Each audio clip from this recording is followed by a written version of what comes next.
Hi friends, SSV electrical Telugu అండి. ఇది butterfly glass top అండి. మనం ముట్టిస్తే ఫ్లేమ్ అనేది చాలా తక్కువ రావడం జరుగుతుంది. ఈ పైన ఉన్న టాప్స్ తీసి మనం పక్కన పెట్టేసుకొని స్టవ్ అనేది రివర్స్ తిప్పి పెట్టుకోవాలండి. పెట్టేసుకొని ఈ అల్యూమినియం ఉన్న బేసులు రెండు మనం తీసుకొని పక్కన పెట్టుకోవాలండి. మన స్టవ్కున్న నాప్ కింద ఇక్కడ చిన్న స్క్రూ ఉంటుందండి. దాన్ని తీస్తే లోపల నుంచి స్ప్రింగు లోపల బుష్ అనేది బయటకు వస్తుందండి. ఆ బుష్ అనేది మనం తీసి స్ప్రింగు తీసి మంచిగా నీట్గా క్లీన్ చేయాలండి. టిన్నరు లేదా కిరోసిన్, ఈ సిమ్ హోలు, బిగ్ సైజ్ వచ్చే హోల్ అనేది, ఈ హోల్స్ అనేది మనం ఎంత నీట్గా క్లీన్ చేసుకుంటే మనకు ఫ్లేమ్ అనేది అంత నీట్గా రావడం జరుగుతుందండి. నీట్గా క్లీన్ చేసి హోల్ కూడా లైట్గా టిన్నర్ క్లీన్ చేయాలండి క్లాత్ పెట్టి. అందులో ఉన్న డస్ట్ అనేది మనకు బయటకు వచ్చేస్తుంది. ఈ బుష్క్ అనేది నీట్గా గ్రీస్ పెట్టుకోవాలండి. గ్రీస్ పెట్టుకునేటప్పుడు ఆ హోల్స్లకు గ్రీస్ పోకుండా చూసుకోవాలి. ఆ హోల్స్లకు గ్రీస్ పోయిందనుకోండి చాలా తక్కువ వస్తుంది ఫ్లేము. స్ప్రింగు జాగ్రత్తగా లోపల పెట్టుకోవాలండి. గ్రీసు రెండింటికి న్యాప్ కింద కూడా పెట్టేసుకుంటే మనకు మూమెంట్ అనేది చాలా ఫ్రీగా జరుగుతుందండి. సేమ్ యాస్టిజ్గా అందులోని మళ్ళీ చిన్న నట్టు పెట్టేసుకొని టైట్ చేసుకోవాలండి.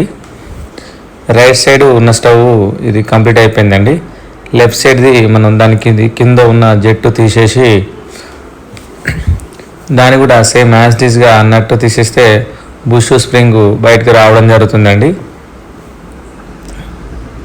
స్ప్రింగ్ తీసేయాలండి.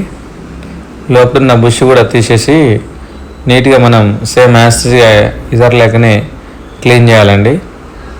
ఎప్పుడైనా సరే గ్లాస్ టాప్లకు జెట్టు సైజ్ అనేది చాలా చిన్న సైజ్ వేయాలండి. 77, 58 వేసుకోవాలండి. 58 చిన్న స్టవ్, పెద్ద సైజు 77 వేసుకోవాలండి. పెద్ద సైజు మరీ 85 వేస్తే గ్లాసు పగిలిపోయే అవకాశం ఉంటుందండి.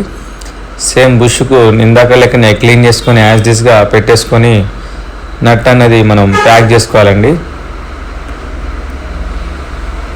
గ్రీస్ మరీ బాగా పెట్టకూడదండి, లైట్గా పెట్టాలి. సేమ్ ఫిట్టింగ్ మనం చేసుకోవాలండి. గ్లాస్ టాప్లు అనేది మనం ఎంత నీట్గా వాడుకుంటే అంత లైఫ్ ఉంటుందండి. మరి మనకు ఫ్లేమ్ అనేది ఎక్కువ కావాలని జెట్లు పెద్ద సైజ్ వేస్తే గ్లాస్ పగిలిపోయే అవకాశం ఉంటుంది. మొత్తం అయిపోయినాక ఒకసారి జెట్లు పిడియే ముందుకే ఒకసారి ఆన్ చేయాలండి.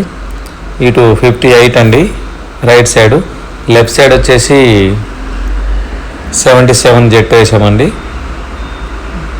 ఒకసారి మనం అల్యూమినియం బేస్లు పెట్టుకో ముందుకు మామూలుగా చెకింగ్ చేద్దామండి. చూడండి ఫ్లేమ్ అన్నది మంచిగా వస్తుంది. ఇవి అయిపోయాక అల్యూమినియం బేసులు లోపల గొట్టాలలో ఏమన్నా డస్ట్ గిట్లా ఏమైనా ఉంటే క్లీన్ చేసుకోవాలండి. 2 గొట్టాలు క్లీన్ చేసుకొని అల్యూమినియం బేస్లు 2 ఎక్కించుకోవాలండి.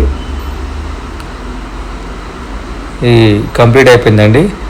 ఈ స్క్రూలు ఒకసారి మనం చూసుకోవాలండి. టైటింగ్ పర్ఫెక్ట్గా ఉందా లేదా, లూజ్ ఉన్నాయా, టైట్ ఉన్నాయా చూసుకోవాలండి. ఫ్రీ అనేది ఈ పైన ఉన్న టాప్లు అనేది ఇప్పుడు నేను తిప్పా చూడండి.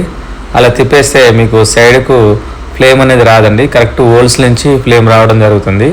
మీరు అలా తిప్పకుంటే ఏమైతే అంటే ఒక్కొక్కసారి మనం క్లీన్ చేసినప్పుడు కడిగినప్పుడు ఆ సైడ్ నుంచి మంట రావడం జరుగుతుంది.